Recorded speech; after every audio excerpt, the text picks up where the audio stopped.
Pablo en el capítulo 15 de la primera carta a los Corintios explica ampliamente este hecho. Incluso menciona que es el centro, la culminación del Evangelio, ¿verdad? Que es lo que había predicado Pablo. Se centraba en la vida, en la enseñanza de Jesucristo, y que había sido de acuerdo a las Escrituras, que su muerte, su sepultura también fue de acuerdo a las Escrituras, y que la resurrección también fue un hecho para confirmar algo que ya estaba anunciado, profetizado. Y menciona que este evangelio, que si recibimos y lo creemos, es lo que nos mantiene con esa seguridad de la salvación, esa seguridad de la vida eterna, y sobre todo de que aquí y ahora podemos ser más que vencedores, porque si nuestro Señor venció la muerte, entonces tú y yo también podemos ser vencedores. Así es. Vamos a leer un pasaje que nos habla cómo en momentos podemos traer cierta duda o frustración, e incluso podemos separarnos de nuestro propósito, de nuestro llamado, porque pensamos que no tiene caso o que ya está todo perdido, porque no suceden las cosas como quisiéramos, como hubiéramos querido, o como habíamos tenido una idea realmente no tan acertada al propósito de Dios. Entonces, cuando pensamos que todo está perdido, viene este tema de la resurrección para enseñarnos que lo que pensábamos que estaba perdido no estaba perdido, sino que se estaba realizando algo milagroso, algo sorprendente, y era la culminación de nuestra redención. Pero sucede la resurrección para no solamente culminar el plan redentor, sino también para darnos esperanza hoy y aquí. Hoy y aquí podemos ver resurrección en nuestro propósito, resurrección en nuestras metas, aquello inconcluso, aquello que habíamos soñado, que pensábamos que ya estaba perdido, hoy puede efectuar ese milagro de la resurrección en la esperanza de nuestro corazón. Y obviamente las pérdidas, las situaciones complejas, pues llegan a traer duda a nuestro corazón. Vamos a ver enseguida cómo concretamente se señala a Tomás, conocido por su duda, por su incredulidad, y también a Pedro, conocido porque negó al Señor no una. A ellos precisamente se les señala cómo se manifiesta, se aparece Jesucristo, el Cristo resucitado, para traerlos, reubicarlos a su propósito, ¿verdad? Y quitar aquella culpabilidad, aquella condenación que habían sentido por su vida, por sus acciones, que aunque tenía Pedro la intención de no negarlo, finalmente lo negó. Y nos hemos encontrado, al menos yo, en situaciones similares, donde aquello que no queríamos hacer lo estamos haciendo, aquello a lo cual Dios nos llamó a realizar, como que llega a un segundo plano, a un último plano. Pero aquí estamos esta mañana precisamente para que el Señor nos permita, con su palabra, con su Espíritu, reubicarnos, reorientarnos, ¿verdad? Y volver a tomar el curso de lo que el Señor quiere que hagamos aquí en la tierra. Nuestra vida tiene un propósito. Dígalo conmigo: mi vida tiene un propósito aquí en la tierra. Más convencido: mi vida tiene un propósito aquí en la tierra. Amén. Eso es importante, saber nuestro propósito. No pensar que estamos aquí por accidente, o que a ver qué pasa, o que el viento nos lleve para acá o para allá, las circunstancias. No, tenemos un propósito, y Dios lo ha detallado bien al llamarnos a ser parte de su iglesia, a ser de sus discípulos. Entonces, las adversidades, los fracasos realmente pueden llevarnos a reubicarnos, a reorientarnos y poner nuestro corazón donde debe de estar. Capítulo 21 de Juan nos relata este incidente de la resurrección. Ya había visto otras apariciones previas, según el mismo evangelio. Capítulo 20 se aparece primeramente a María Magdalena, María de Magdala, que estaba llorando en el sepulcro, y le pregunta al ángel: ¿por qué lloras? Luego Jesús también le pregunta: ¿por qué lloras? Y también: ¿a quién buscas? Si yo te pregunto a ti: ¿a quién buscas al estar aquí? Yo creo que todos podremos decir: buscamos al Señor. Y ya no está en la tumba, no está en la cruz, Él ha resucitado. Y no tenemos que buscar mucho, porque ya está en nuestro corazón. Amén. Ese es el privilegio más grande que tenemos ahora.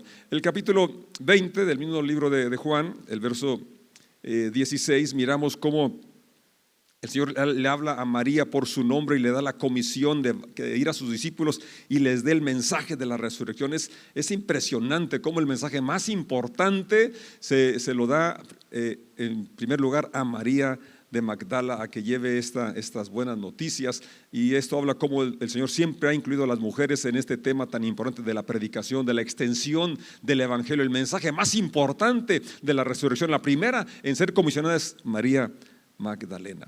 Luego el capítulo 20 verso 19 nos habla que se les aparece a 10 de los discípulos. No estaba Tomás, se la perdió, así que no te pierdas las reuniones porque te puedes perder mucho. Qué bueno que hoy estás aquí, hiciste el esfuerzo para hacerlo. En esa ocasión el Señor se aparece estando las puertas cerradas y les dice: paz a vosotros. Se reunieron y estaba cerrada la puerta porque tenían miedo que fuesen los siguientes en crucificarlos, que les fueran a achacar que el cuerpo lo habían hurtado. No sé, tenían miedo, y la paz del Señor es la que erradica ese temor. Y la paz está a nuestro alcance. Pablo dice en Romanos capítulo 5 verso 1: justificados pues por la fe. ¿Fe en qué? Fe en que Jesús murió y resucitó, que murió por mis pecados y resucitó para mi justificación. Entonces tenemos paz con Dios, paz a vosotros. Ese es el regalo más grande que Jesús nos ha dado. Él dijo: mi paz les doy, mi paz les dejo, una paz real, porque la paz más importante es la que se obtiene cuando creemos que Jesús es quien dice que es y que Él hará lo que dice que va a realizar. Podemos confiar plenamente en su amor incondicional, en su presencia con nosotros, porque Él ha resucitado. El capítulo 20, también el verso 26, la tercera ocasión que se aparece, una vez más les saluda: paz a vosotros. Y ahí estaba Tomás y lo invita que venga, que haga lo que él quería hacer, que meta su dedo, que meta su mano mugrosa en el costado. Y llega él a declarar: Señor mío y Dios mío. Y le dice el Señor: porque me viste, creíste. Más felices, más bienaventurados los que están aquí hoy, tú y yo, porque sin ver creemos. Sin ver creemos. Qué maravilla. Pero la verdad, hemos visto muchos milagros de Dios. Hemos visto no al Cristo resucitado así corporalmente, pero hemos visto su intervención en nuestra vida, su amor a través de muchas maneras, su misericordia nueva cada día. Entonces sí, lo estamos viendo. Muy bien, pasamos al capítulo 21, verso 1 en delante, donde dice otra vez, porque ya había habido, según Juan, 3 ocasiones, las cuales he relatado de una forma breve. Y vemos en este pasaje la victoria sobre los problemas cotidianos. ¿Qué cosa? Victoria sobre problemas cotidianos. A Dios le interesa, a Jesús le interesa que tú seas próspero, que tu trabajo sea fructífero. A veces oramos por trabajo y ya yo oro diferente: Señor, dame más dinero, que me paguen bien mi trabajo, ¿verdad? Porque a veces queremos trabajo y tenemos un montón de trabajo y poco dinero, entonces ya le cambié la oración. Ahora ya le pido: Señor, hazme que me rinda lo que me paguen, o que me paguen bien mi trabajo, tanto esfuerzo, tanta inversión, y a veces no pagan bien. Entonces Dios bendiga a los patrones, que paguen bien, que paguemos bien y que administremos bien lo que tenemos, lo que ganamos. Así es.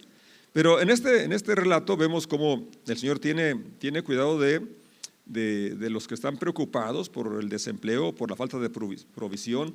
Vemos cuando nos encontramos frustrados y que ya queremos tirar la toalla o abandonar nuestra vocación, nuestro llamado, nuestro propósito, el Señor viene a reubicarnos. Capítulo 21, verso 1. Más tarde, Jesús se apareció nuevamente a los discípulos junto al mar de Galilea.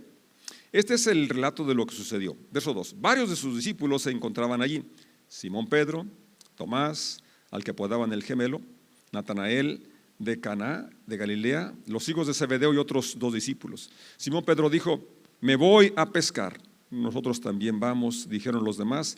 Así que salieron de la barca, pero no pescaron nada en toda la noche. Oremos. Padre, te damos gracias por tu presencia entre nosotros, gracias por tu vida en nosotros, gracias por tu Espíritu, y rogamos que hoy sigas ministrando nuestros corazones, Padre, y que podamos hoy ser inspirados por tu presencia. En el nombre de Jesús decimos amén. Aquí vamos a seguir leyendo, vamos a ir considerando los versículos y lo que aquí nos está relatando Juan. Miramos aquí, como ya lo dije, que estaba Simón, empieza señalando que está Simón y Tomás, ya dije, porque se conocen en cuanto a la resurrección, ¿verdad? Pedro estaba arrepentido, sí, pero ya lo había negado 3 veces. Tomás había dicho que no creía. Bien, y luego Simón dice, Pedro, me voy a pescar. ¿Cuántas veces hemos decidido mejor regresar a nuestra antigua manera de vivir porque no vemos el resultado que esperábamos ver? ¿O cuántas veces hemos abandonado una vocación, un llamado en la iglesia o a servir a Dios en alguna comunidad, en algún ministerio, y realmente suceden cosas que no esperábamos o no sucede lo que queríamos que sucediera, y entonces abandonamos ese llamado, esa vocación, ese propósito? Y Pedro dice, me voy a pescar. Ahora fíjate qué tremenda es las decisiones que hacemos cada uno. Tenemos influencia sobre muchas personas. Dicen los que saben, los que estudian, que el que menos influye por lo menos en 70 personas. No tiene que ser personaje público ni ostentar ningún cargo, simplemente influye sobre 70 personas mínimo. ¿Te imaginas tú que tienes un cargo, que eres padre, que eres madre, que diriges la alabanza, que estás en algún puesto, en algún lugar? Lo que dices influye sobre otros. Pedro dijo, me voy a pescar. ¿Y los demás qué dijeron? Nos vamos contigo. Y se fueron. Así que salieron en la barca, pero no pescaron nada en toda la noche. Eso es bien importante, ¿verdad? Porque en la obra de Dios, cuando hay resultado, es por la intervención de Dios y no por nuestro esfuerzo. Y nuestra parte es creerle a Dios y sembrar la semilla esperando que Él sea el que haga que germine y que crezca y que dé fruto. Así que no nos sintamos defraudados cuando no vemos el fruto, porque la palabra nunca vuelve vacía, es una promesa de Dios. Cuando tú compartes de Cristo, eso va a traer un fruto. Quizás no lo veas, quizás no lo veamos, pero hay fruto. Dijo Isaías, como desciende la lluvia, como desciende la nieve, moja la tierra, hace que germinen las semillas y den fruto. Dice, así es mi palabra que sale de mi boca, no volverá vacía. Hará aquello para lo cual fue enviada. Así que te animo, te invito a que prediquemos, a que compartamos del poder de la resurrección de Dios en nuestra vida. Y si no vemos el fruto, no nos preocupemos, la obra es del Señor. Nuestra parte es hacer la parte que se nos asigna. Así es. Entonces, en el esfuerzo humano no habrá resultado. Y qué bueno, ¿verdad? Porque lo que se hace en la carne se queda en ese nivel. Dijo el Señor, lo que es nacido de la carne, carne es, pero lo que es nacido del Espíritu, entonces es algo espiritual que trae honra y trae gloria a Dios. Entonces, cuando hay situaciones de frustración, una pérdida, nos puede llevar a regresar a lo conocido, a regresar a aquello que realmente no es lo que queremos, no es a lo que fuimos llamados. Una actitud de fracaso, una actitud de decepción nos puede llevar a la duda y perder de vista nuestro objetivo, nuestro propósito aquí en la tierra. Tú y yo fuimos creados con el propósito de glorificar a Dios. Tú y yo fuimos creados con el propósito de glorificar a Dios. Y lo glorificamos a nuestro estilo de vida consagrado, dedicado a Él. No tienes que dirigir una iglesia, no tienes que ser pastor, no tienes que ser no tienes que tener ningún título. En el estilo de vida que tiene amor y temor a Dios, allí se glorifica a Dios. Los discípulos fueron llamados primeramente discípulos, los creyentes en Antioquía, o cristianos, porque reflejaban el carácter de Cristo. No llegaban diciendo, yo soy cristiano y vengo a hablarle de Cristo. No, ellos simplemente vivían una vida tal que la gente fue la que los identificó como cristitos. Se parecen a Cristo, hablan como Cristo, tienen el corazón de Cristo, quieren ayudar, quieren bendecir. Eso, hermanos, es lo que glorifica a Dios. Ese es nuestro propósito. Haciendo tabiques como herrero, como ejecutivo, como sea, no cualquiera sea tu profesión, Dios espera que ahí seamos la luz del mundo. Seamos la luz de la sal de la tierra. Eso es nuestro propósito. Pero como en este relato, los apóstoles estaban frustrados, decepcionados, pensaban cuando se aparece a los que iban a Emaús, lo dice claramente Cleofas, esperábamos que fuera el Mesías. Esperábamos, ya no esperaban porque se habían sentido defraudados, porque no fue como querían que fuese. Sí era, sí es el Mesías, pero no actuó de la forma que ellos lo esperaban. Iban tristes y ni siquiera creyeron al mensaje de las mujeres, pues era de las mujeres. Pero si uno es tan paciente, y como si fue con ellos, es contigo y conmigo, nos habla hasta que sentimos que nuestro corazón arde de su presencia, nos arde con su espíritu y abre nuestro entendimiento para comprender su amor y comprender las escrituras. Amén. Entonces Pedro dijo, pues no sé cómo pescar hombres, aunque ese era su propósito, su llamado. Así lo dijo el Señor, ¿no? Sígueme y te voy a enseñar cómo pescar hombres, te haré pescador de hombres. Pero dijo, ni siquiera me he pescado yo solo. Si no tuve la fe para aguantar y hasta lo negué, no una, no dos, sino hasta tres, mejor me voy a pescar peces. Pero qué bueno, ¿verdad? Que no pudo pescar nada, porque si no le hubiera seguido pescando. Y qué bueno, ante todo, que el Señor le apareció y lo restituyó, lo restauró a ese lugar de su propósito. Verso 4, seguimos leyendo, San Juan 21. Al amanecer Jesús apareció en la playa, al amanecer de esa noche que habían estado ahí, ¿verdad? Que ya habían dicho, pues ya lo de discípulos, lo de apóstoles ya se acabó, vamos a pescar otra vez. Necesitamos proveer para nuestra familia, no podemos estar de ociosos, vamos a ocuparnos acá. El Señor se aparece en la playa, pero los discípulos no podían ver quién era. Y les preguntó, amigos, una versión dice, hijos, ¿pescaron algo? No, contestaron ellos. Entonces Él les dijo, echen la red a la derecha de la barca y tendrán pesca. Ellos lo hicieron. Ahora fíjate qué importante aquí. No habían reconocido a Jesús todavía y sin embargo hicieron las instrucciones de un extraño. Algo tiene, ¿verdad?, el Señor, que es cautivante, que de alguna forma vieron sus palabras, quizás hasta lo relacionaron, porque ya en los inicios de su llamado, ya Jesús les había dicho en una ocasión que echaran la red, después de que habían ya también trabajado toda la noche. Y en ese momento sí dijo Pedro, Señor, yo soy pescador, tú eres carpintero, yo sé más de pesca que tú. Y ya es más, toda la noche lo intentamos, le echamos la carnada y no pasa nada, pero en tu palabra echaré la red. Y ahora no replicaron, y aún sin identificar bien quién era, echaron la red, siguieron las indicaciones. Quizás no tengamos la comprensión, de hecho no creo tener la comprensión cabal de todo el amor y la deidad de Dios, pero lo que Dios espera es que eso poquito que conocemos de Él, de su carácter y de sus instrucciones, lo pongamos en práctica, y es lo que va a traer bendición a nuestras vidas. No esperes tener un conocimiento amplio, si quieres llamarlo poquito o lo mucho que ya conocemos hoy, va a traer bendición a nuestra vida cuando lo practicamos. ¿Cuándo qué? Cuando lo obedecemos, porque es una expresión de nuestra fe, es una expresión de nuestra gratitud. Y lo contrario también es cierto. Él dijo así, los confrontó directamente, ¿por qué me llaman Señor, Señor, si no hacen lo que yo les digo? ¿Por qué dicen que creen en mí si a la primera buscan otra alternativa en lugar de venir a mí o de confiar en mí? Ellos lo hicieron. ¿Y qué sucedió? Verso 6.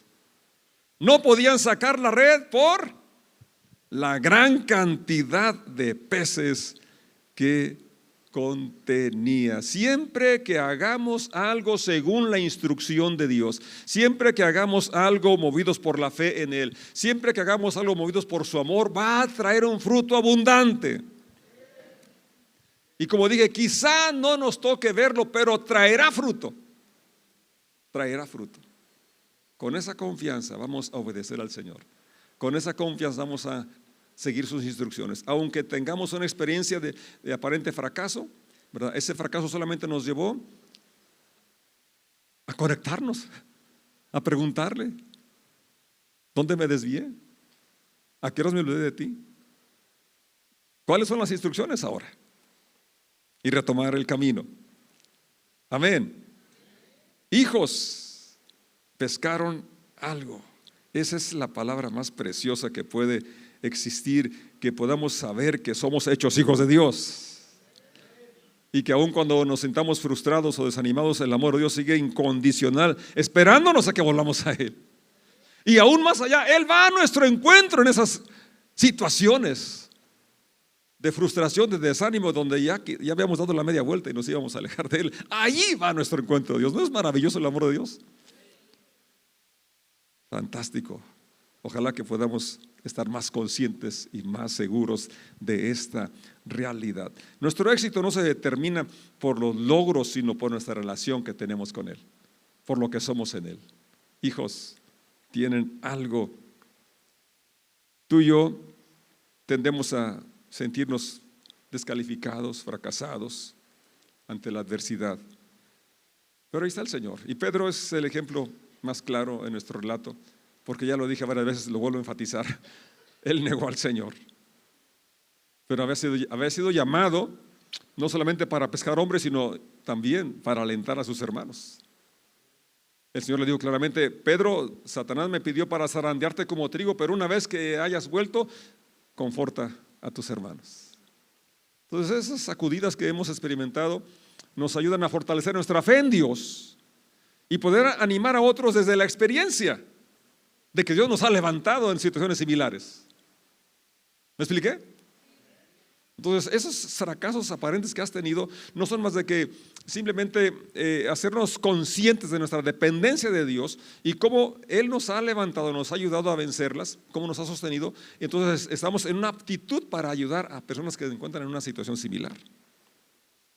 Y Pedro por eso experimentó esas situaciones, pero es el amor, es el que lo restaura, lo levanta. Dice el verso 7, entonces el discípulo a quien Jesús amaba. ¿Quién escribe este evangelio? Juan, y él dice: pues yo soy el amado. Qué bueno, ¿no? Que él se sentía amado, eso es importante, ¿no? Eso es lo bueno, que tú te sientas amado, te sepas amado. Y es un hecho. La cruz nos recuerda el amor de Dios por cada uno de nosotros. ¿Qué dijo?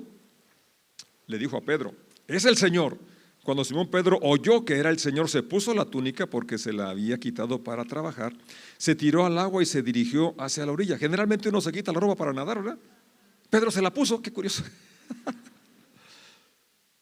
Se tiró al agua y se dirigió hacia la orilla. Él quería estar cerca, quería cerciorarse, y eso es lo importante. Estamos aquí porque queremos estar más cerca del Señor. Queremos cerciorarnos más y queremos ser testigos también a otras personas del poder de su resurrección. Los otros se quedaron en la barca, arrastraron la pesada red llena de pescados hasta la orilla porque estaban solo a unos 90 metros de la playa.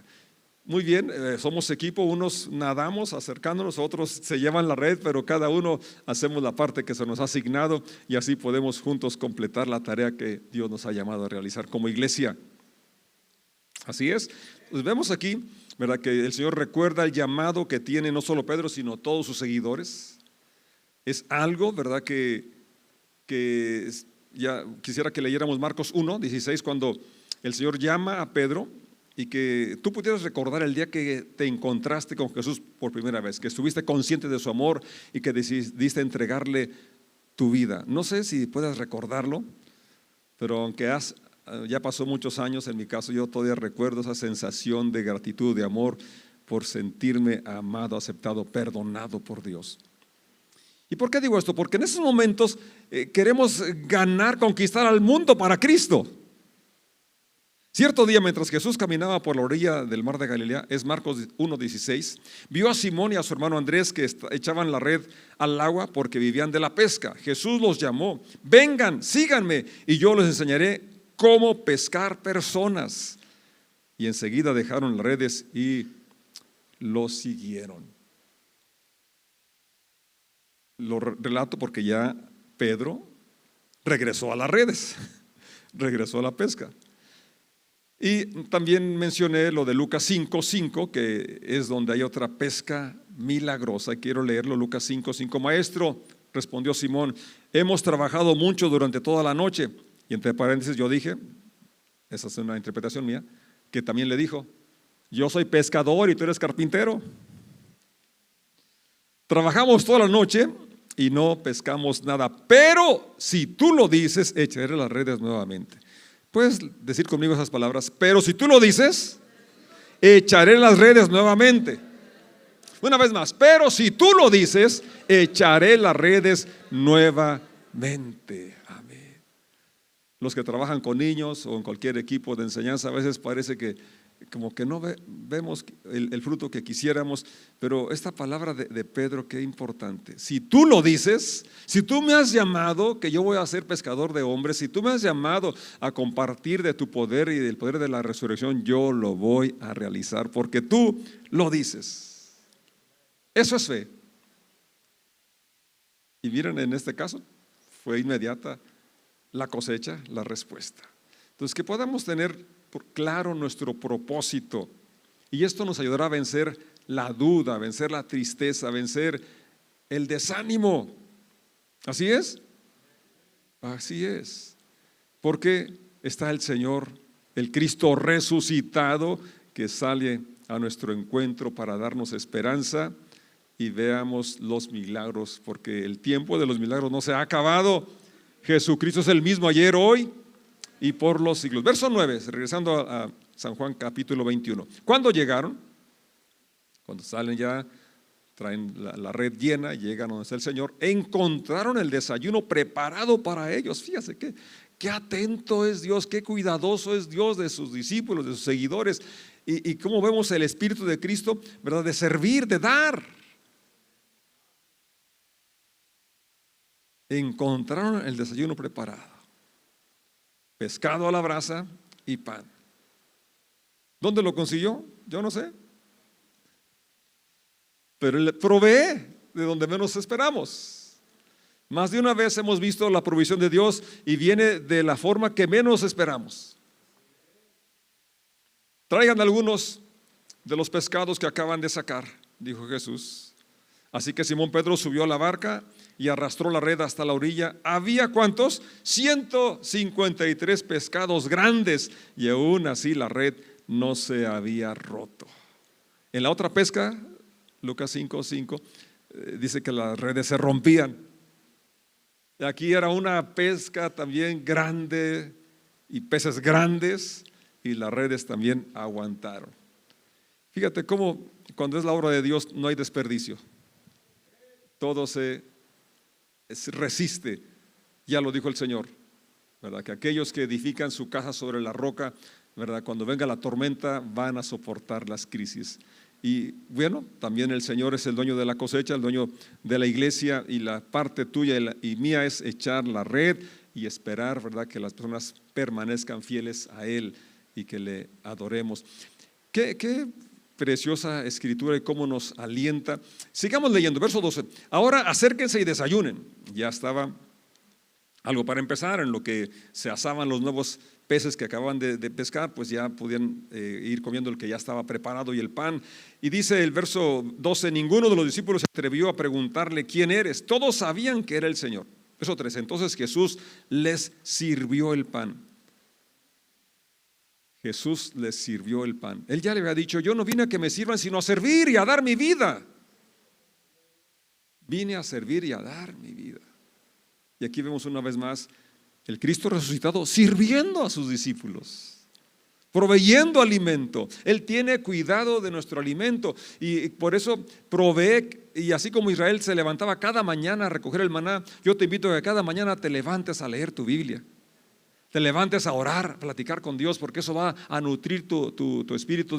Jesús tiene cuidado de que estemos bien alimentados, bien nutrida nuestra fe, nuestra comunión con Él sea ininterrumpida. Verso 14. Esta fue la tercera vez que se apareció a sus discípulos después de haber resucitado de los muertos. Qué bendición tenemos de que en momentos de frustración, de fracaso, como en el caso de los apóstoles, hemos experimentado ya, no la esperanza, sino que ya lo hemos experimentado, al menos yo. Ahí viene el Señor y dice, tiene ese encuentro conmigo y contigo para hacernos retomar el camino, para retomar el propósito, para reubicar nuestra energía, nuestro tiempo, nuestra vocación es darle gloria y entender que somos hijos porque le hemos recibido, porque creemos en Él, y ese es el privilegio más grande. Entonces, que quizás no veamos el resultado que esperamos o en este momento, pero siempre lo que hacemos en nombre de Cristo en obediencia trae fruto, un fruto que glorificará a nuestro Señor. Que es, aun cuando hemos fallado, como en el caso de Pedro, no somos rechazados por Él, somos restaurados. Y mira lo que es el verso 15. Después del desayuno, Jesús le preguntó a Simón Pedro: Simón, hijo de Juan, ¿me amas más que estos? Quizás más que a esos pescados, más que al éxito de la gran pesca, más que la prosperidad, más que las cosas materiales. Porque no es un amor comparativo con otras personas, que sí lo amaba más que a otras personas, pero más que a las cosas de esta tierra. Pedro contesta: sí, Señor, tú sabes que te quiero. Entonces alimenta mis corderos, le dijo Jesús. Y aquí vemos cómo el amor a Dios, no hay manera de manifestarlo fuera del servicio que damos a los que nos rodean, sobre todo a los que dependen de nosotros. Los que somos padres, es alimentar, servir a nuestros hijos. Pero se aplica para todos, porque hay muchos solteros y muchos que ya nuestros hijos no están en casa. Pero el Espíritu de Cristo es el mismo. No vine a que me sirvan sino a servir. Sin importar tu estado civil, sin importar tu edad, tú y yo, como hijos de Dios, discípulos de Cristo, estamos llamados a servir. Y la pregunta sigue. Ya no le dice Pedro, sino José, Luis, Manzano, Arellano. Él sabe tu nombre. ¿Me amas? Y la respuesta puede ser ligera o rápida: sí, Señor. Ah, bueno, pues entonces, ¿qué pasó? ¿Por qué no estás cuidando a mi hija, a tu esposa?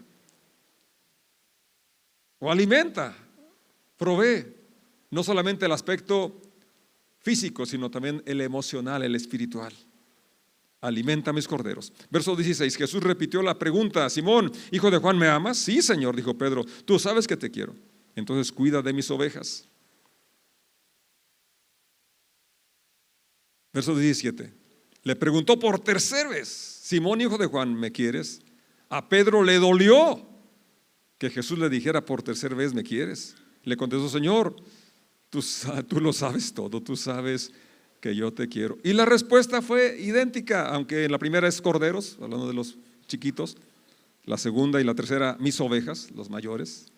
Pero el punto aquí es: el amor a Dios se manifiesta en el servicio que prestamos a los que nos rodean, sobre todo a los que dependen de nosotros. ¿Está claro el mensaje? Lo primero, nos restaura. ¿Le hemos fallado? No contestes, pero cada uno sabemos. El Señor viene a restaurarnos, viene a perdonarnos, a reconciliarnos y a reubicarnos en nuestro propósito eterno. Nos ama, nos restaura, pero espera que ese amor con que nos ha amado se traduzca en acciones que alimentan, que bendicen a los que están a nuestro lado. Ese es el poder de la resurrección. Te quita la vida de estar centrada en ti, en una forma egoísta, trabajar para ti y proveerte para ti.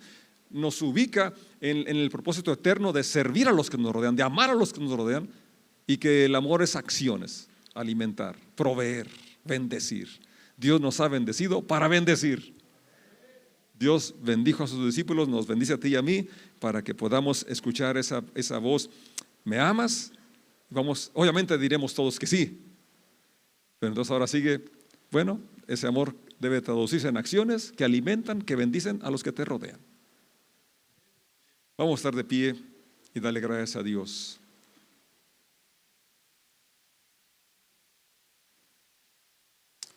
Tú y yo tenemos un propósito, una vocación, gracias, muy alta, que va más allá de fabricar calzado, ejercer una profesión. Es representar al Señor, hablar del Cristo resucitado, de ese poder que ha cambiado nuestra vida.